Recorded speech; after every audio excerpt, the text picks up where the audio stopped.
the feeling of the neighborhood, the quality of life. That's everything from the Metropolitan Museum on Fifth Avenue, the kind of typical Gold Coast Fifth Avenue Upper East Side that you think of, and everything from, the tenement buildings that really enrich the character of our neighborhood.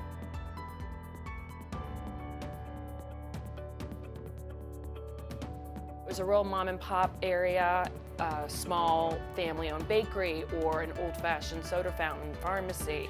But then there was also that part of our community that was hospital-based. The small store really brings character to the area. It brings tourists, it brings people from all over the place, and makes the difference.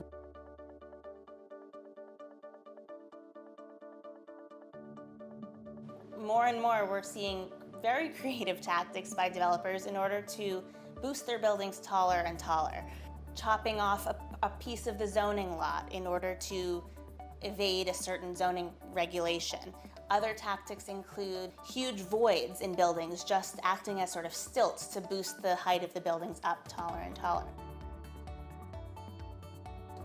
Skyrocketing rents, incredibly high taxes, and especially for all of us retailers, it's the commercial real estate tax, which is a tax on the rent.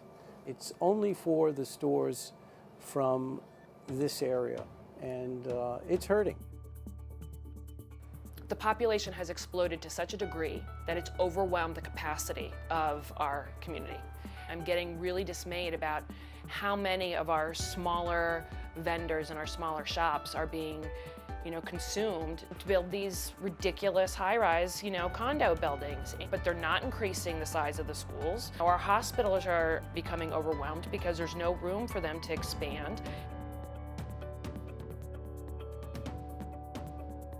We need someone who's going to speak up to the Landmarks Preservation Commission when there's a building that that needs to be protected. The character of this neighborhood is largely dependent on the buildings that are here and that we'd like to preserve. More classroom space is what we need, less residential space. Funding for mental health services, not just about my community, not just about the immediate, but for the city at large, because it's gotten to be a humanitarian disaster. It is like a penalty tax, which doesn't feel right. So we need government to get behind and really make this attempt to help us all out.